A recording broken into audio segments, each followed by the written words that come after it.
Hi friends, kitchen queen Geetha ಚಾನಲ್ಗೆ ಸ್ವಾಗತ friends. ನಾನು ನೋಡ್ರಿ ಇವತ್ತು ನಿಮ್ಗೆ ನಮ್ಮ ಉತ್ತರ ಕರ್ನಾಟಕದ ಸ್ಪೆಷಲ್ ಶೀಕರ್ಣಿ ಹೇಗೆ ಮಾಡೋದು ಅಂತ ಹೇಳ್ಕೊಡ್ತಾ ಇದ್ದೀನಿ ನೋಡಿ ಫ್ರೆಂಡ್ಸ್.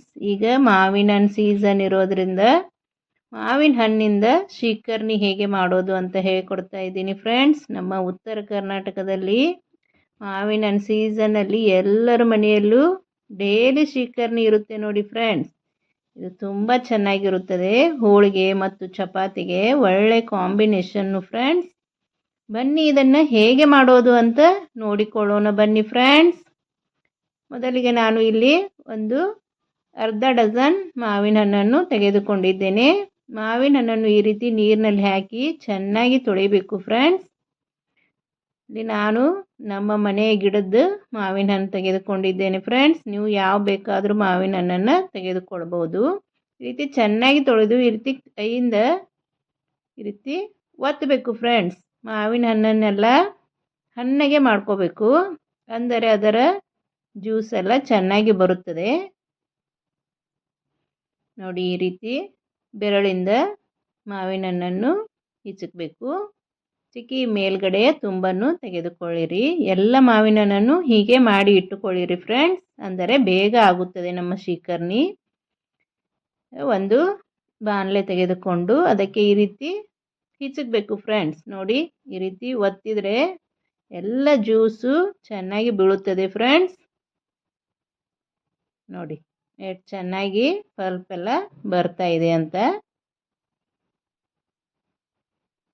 ಈಗ ಇದನ್ನು ಉಲ್ಟಾ ಮಾಡಿ ಒಂದು ಸ್ಪೂನು ಅಥವಾ ಚಾಕುನಿಂದ ಎಲ್ಲ ತೆಗೆದುಕೊಳ್ಬೇಕು ಫ್ರೆಂಡ್ಸ್. ನಮ್ಮ ಉತ್ತರ ಕರ್ನಾಟಕದಲ್ಲಂತೂ ಇದು ಫೇಮಸ್ ನೋಡಿ ಫ್ರೆಂಡ್ಸ್. ಮಾವಿನ ಹಣ್ಣು ಸೀಸನ್ ಬಂದರೆ ಸಾಕು, ಶೀಕರ್ಣಿ ಎಲ್ಲರ ಮನೆಯಲ್ಲೂ ಇರುತ್ತದೆ ಫ್ರೆಂಡ್ಸ್.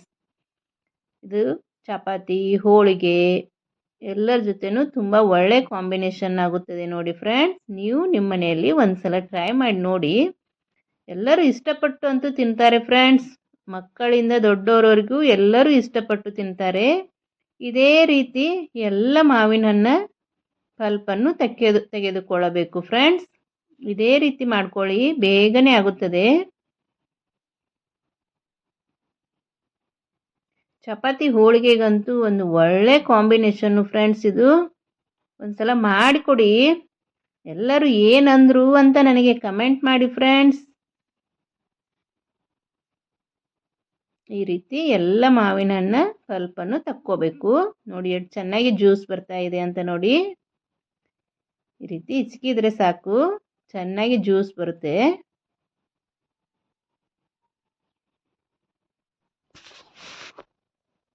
ಮತ್ತೆ ಉಲ್ಟಾ ಮಾಡಿ ಒಂದು ಸ್ಪೂನ್ ಅಥವಾ ಚಾಕುನಿಂದ ಚೆನ್ನಾಗಿ ತಕ್ಕೊಳ್ಳಿ ಫ್ರೆಂಡ್ಸ್. ಹೀಗೆ ಎಲ್ಲ ಮಾವಿನ ಹಣ್ಣನ್ನು ಈ ರೀತಿ ಜ್ಯೂಸ್ ತಕ್ಕೋಬೇಕು ನೋಡಿ. ಈ ರೀತಿ ಸ್ಪೂನ್ನಿಂದ ತೆಗೆದ್ರೆ ಚೆನ್ನಾಗಿ ಬರುತ್ತದೆ ಫ್ರೆಂಡ್ಸ್. ಕಷ್ಟಪಡುವ ಅವಶ್ಯಕತೆ ಏನೂ ಇಲ್ಲ. ಈ ರೀತಿ ಎಲ್ಲ ಮಾವಿನ ಹಣ್ಣು ಹಿಚ್ಕೊಳ್ಳಿ, ಜ್ಯೂಸ್ ತಕ್ಕೊಳ್ಳಿ. ಬನ್ನಿ ಈಗ ಈ ಗೊಟ್ಟದಲ್ಲಿರುವ ಪಲ್ಪನ್ನೆಲ್ಲ ಈ ರೀತಿ ಕೈಯಿಂದ ತೆಗೆದುಕೊಳ್ಳೋಣ ಫ್ರೆಂಡ್ಸ್. ಈ ರೀತಿ ಕೈಯಿಂದ ಚೆನ್ನಾಗಿ ಹಿಚ್ಕಿದ್ರೆ ಸಾಕು, ಪಲ್ಪೆಲ್ಲ ಬರುತ್ತದೆ ಫ್ರೆಂಡ್ಸ್.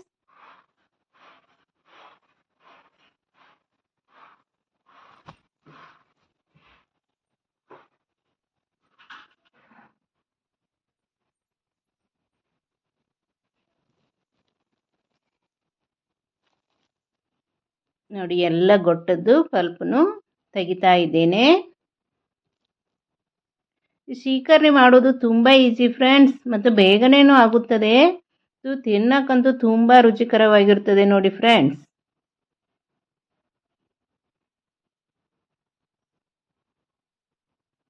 ಕಿಚನ್ ಕ್ವೀನ್ ಗೀತಾ ಚಾನಲ್ನಲ್ಲಿ ಅನೇಕ ರೀತಿಯ ಸಮ್ಮರ್ ಸ್ಪೆಷಲ್ ರೆಸಿಪಿಗಳು, ಮ್ಯಾಂಗೋ ರೆಸಿಪಿಗಳು ಇವೆ ಫ್ರೆಂಡ್ಸ್. ಒಂದ್ಸಲ ಕಿಚನ್ ಕ್ವೀನ್ ಗೀತಾ ಚಾನಲನ್ನು ಚೆಕ್ ಮಾಡ್ಕೊಳ್ಳಿ. ನಿಮಗೆ ಇಷ್ಟವಾದರೆ ನಮ್ಮ ಚಾನಲನ್ನು ಸಬ್ಸ್ಕ್ರೈಬ್ ಮಾಡಿ, ಶೇರ್ ಮಾಡಿ, ಲೈಕ್ ಮಾಡಿ ಫ್ರೆಂಡ್ಸ್. ಮತ್ತು ಪಕ್ಕದಲ್ಲೇ ಇರೋ ಬೆಲ್ ಐಕನ್ ಕ್ಲಿಕ್ ಮಾಡಿ ಆಲ್ ಅಂತ ಸೆಲೆಕ್ಟ್ ಮಾಡಿ ಫ್ರೆಂಡ್ಸ್. ಆಲ್ ಅಂತ ಸೆಲೆಕ್ಟ್ ಮಾಡೋದು ಮಾತ್ರ ಮರಿಬೇಡಿ ಫ್ರೆಂಡ್ಸ್. ನೋಡಿ, ನಮ್ಮ ಜ್ಯೂಸ್ ಎಲ್ಲ ರೆಡಿ ಆಯಿತು. ಮಾವಿನ ಹಣ್ಣೆಲ್ಲ ಚೆನ್ನಾಗಿ ಜ್ಯೂಸ್ ತಕ್ಕೊಂಡೆ. ಈಗ ಇದಕ್ಕೆ ಏನೇನು ಮತ್ತೆ ಹಾಕೋದು ಅಂತ ನೋಡ್ಕೊಳ್ಳೋಣ ಬನ್ನಿ ಫ್ರೆಂಡ್ಸ್. ನೋಡಿ ಎಷ್ಟು ಚೆನ್ನಾಗಿ ರೆಡಿಯಾಗಿದೆ.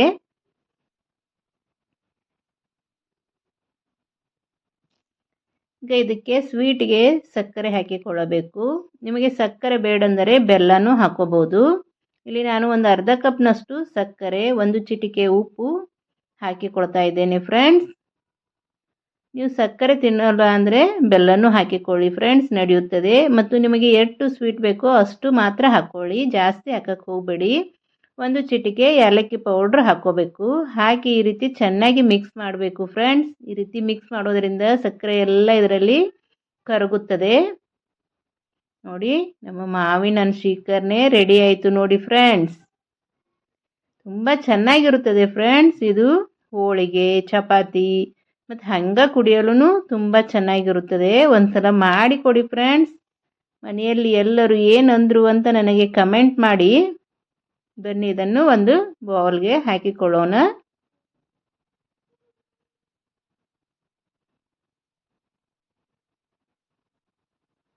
ಹಂಗೆ ಕುಡಿಯೋಕ್ಕೂ ತುಂಬ ಚೆನ್ನಾಗಿರುತ್ತದೆ ನೋಡಿ ಫ್ರೆಂಡ್ಸ್.